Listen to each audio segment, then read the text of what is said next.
Hey everyone, this is Jamie Bateman with Labrador Lending, and today I want to go through a case study with you, primarily because it makes us look good.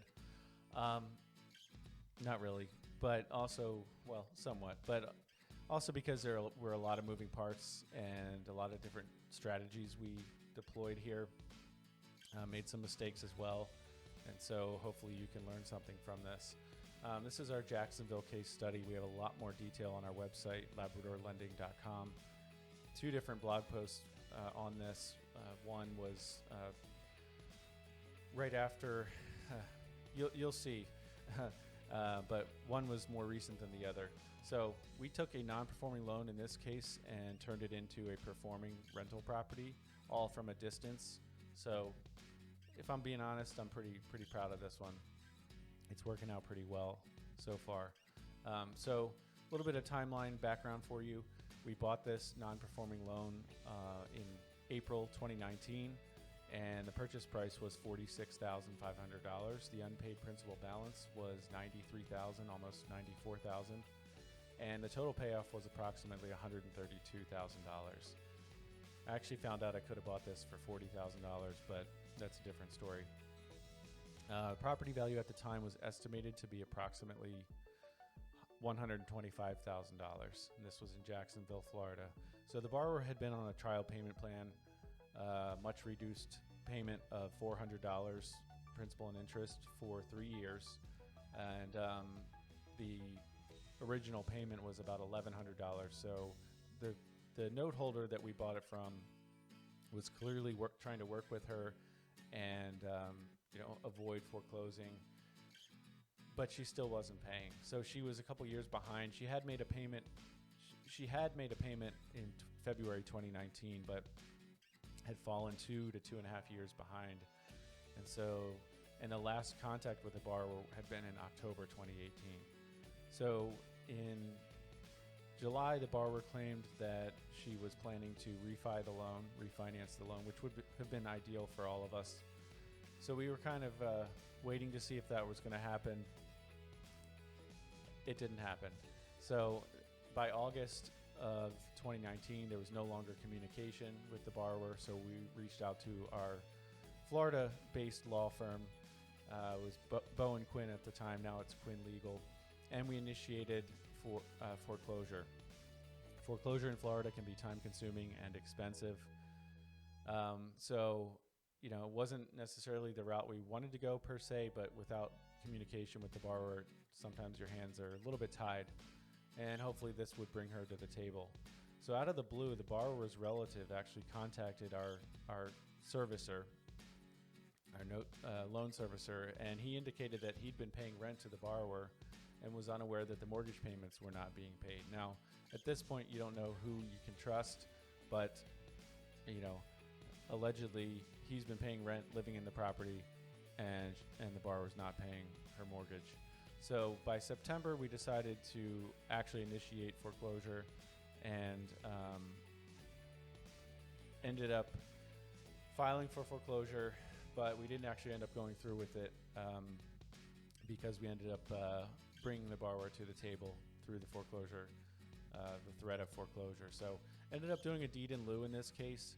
And so with a deed in lieu, the borrower avoids foreclosure. We avoid a long and drawn out foreclosure process, which can be, like I said, pricey. And we did allow the tenants to reside in the property for 2 extra months. Ended up being a little over 3 months, I think, 3 or 4 months total, but ended up working with them. They were in some bad health, real bad health, and the living conditions were less than ideal, bed bugs, etc. So we did order an interior inspection of the property, got a whole lot of pictures taken, got an idea of what our exit strategy might be.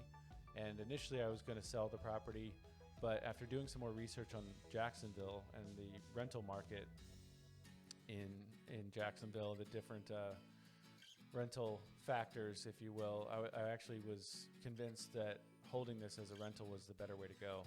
So by mid-December 2019, we were all in this property for about $50,000. So that's including the legal fees. You can look at our website for more information on, at this point, December 2019, what our options were looking like, and maybe you would have gone a different route than we did. We were hoping to hit the 2% rule by holding on to this as a rental property. You'll see that we didn't, but the 2% rule is very difficult to achieve, and this still turned out to be a very profitable deal for us. You can see my three takeaways here, primarily pertaining to the fact that note investing can be a win-win-win and can be profitable. So part 2 of this case study, we have another blog post on our website about this. We've got access to the interior, actual access, not just somebody taking pictures, but access to the vacant property at this point, and started to truly assess what the condition of the property was. And it turned out that the condition was worse than we expected. Ended up having to do a new roof, new flooring, really a full rehab, put about $25,000, maybe $30,000 all said and done into the rehab from a distance. I've never been to Jacksonville, Florida. So we have done local rehabs in Maryland before, but this was something slightly outside of our comfort zone. But looking back, I'm very glad that we did it.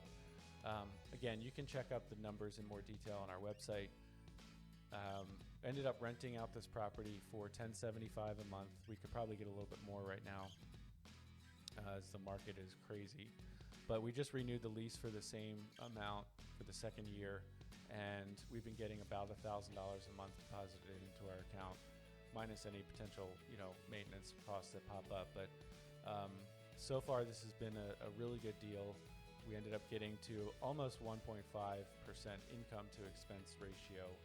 By the way, I didn't say it earlier, but the 2% rule just means it's a broad brush rule of thumb that if you buy a property for example, $100,000, and that's what you're all in it for, that you should be able to rent that out for $2,000 a month. Extremely hard to come by. So we didn't quite hit that, but still a profitable deal for us.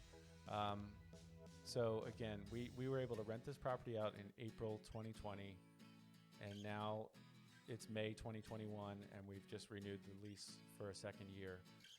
You can check out this 2-page analysis sheet that I have on the website that's linked in this second blog post. It goes through what the numbers really look like, and they're pretty solid. So some of the takeaways: impact investing, note investing can be really good for everybody if done correctly. So I really do feel like this was a win-win-win, potentially another win in there. We made out well. The borrower made out well. She had about $25,000 in debt forgiven, and she avoided a foreclosure. The tenants, the occupants, are in a better situation now. It was really nasty. Not a good living, not good living conditions whatsoever. And now we're also providing a service for our tenant, providing affordable housing for them. Not to mention we fixed up the property, which is really good for the neighborhood. So we do have some before and after pictures on our website you can check out for the HGTV effect.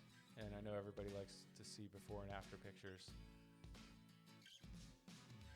but here's some for you. This was before, obviously, and that's what it looks like after. So before, after, another after. Hopefully you've enjoyed this case study. Not every deal turns out like this. But I really do like it because it had so many moving parts, and it was one of our first truly, non-performing loans, I'll say, and we were able to turn it into a performing asset for us. So I'm pretty proud of it. Like I said, rehab from a distance, had never done that before. There are certainly things that we could have improved upon. I could have bought it at a better price. We could have moved a little more quickly. And but looking back, it's definitely a good one. So I'm hoping you can learn from this and be inspired by this. Feel free to reach out if you have any questions. I'm here to help. Check out the specifics on our website, labradorlending.com. And don't hesitate to reach out, batemanjames@labradorlending.com. And don't forget to smash that like button. Take care.